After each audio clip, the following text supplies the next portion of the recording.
We are officially starting embryo transfer number 2 prep. We needed to wait a few days because my progesterone levels were still a little bit too high, so I couldn't start the medication yet. We needed to wait for my levels to go a little bit lower. I posted a video talking about doing medicated versus unmedicated. We decided that it's best for us to still just do the medicated route because we did that before. Even though it didn't work, we just feel like that's the best option for my body. So we're changing up the type of estrogen. I'm doing injectables instead of the pills. So before I was doing 2 orally and then 2 suppository. I prefer doing the shots because I don't like taking the pills because it goes through my stomach. I get sick, I get nauseous. It made her really nauseated. Yeah, so I've gotten so used to them. I'm basically a pro now. I don't even get him to do mine. And Jesse also has to do his tea shot today, so we thought, let's do our shots together.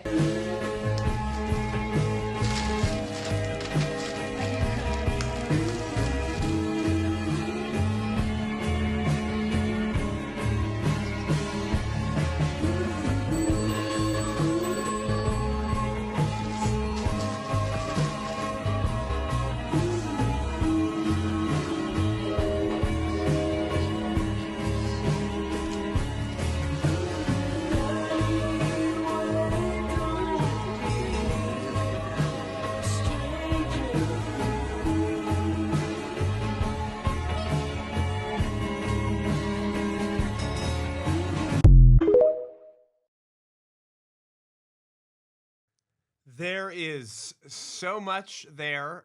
I could write a book about it.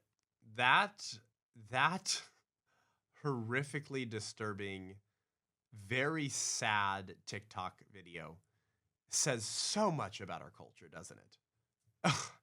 I mean, first of all, it's 2 women, one of whom thinks she's a dude. So the gal who understands that she's a gal says that he, meaning she, has to take his, meaning her, T-shot, which is testosterone, because the other lesbian thinks that she's a dude, which makes them heterosexual, except no, it doesn't. You're living in La La Land.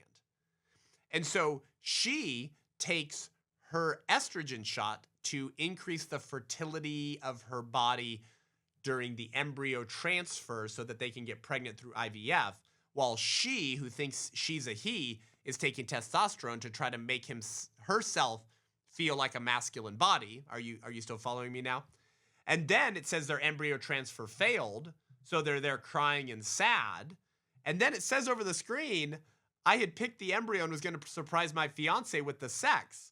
Oh, so sex is a thing? Are you telling me that like you picked a female fetus and that's a girl? How the hell did you know that, you bigot? Are you projecting gender identity and gender norms onto your fetus? Onto your embryos?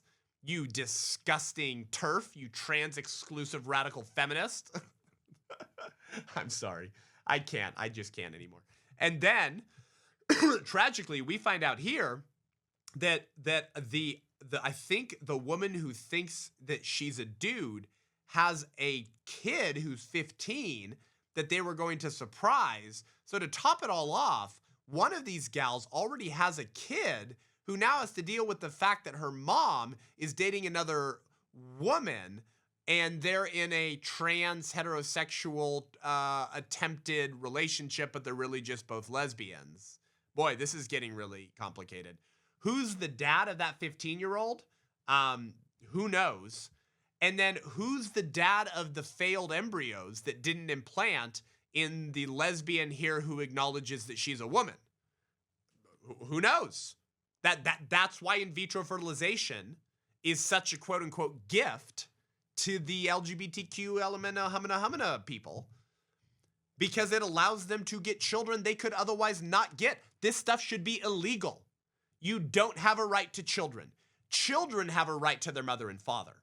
You don't have a right to children. And then to top it all off at the very end, they say, even though there was never a pregnancy, there was still mourning, sadness that one baby girl embryo was lost. IVF girlies, you are all so strong. We hope next time is our time.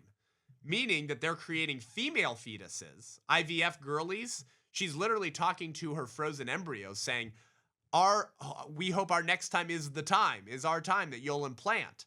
So you really want a girl, so you understand that, I guess, that there are girls and that, like, females exist. So I guess I would ask these 2 lesbians, one of whom thinks that she's a dude, what is a woman? what is a woman anyways? Apparently you really want to be pregnant with a preborn female. So what is that exactly?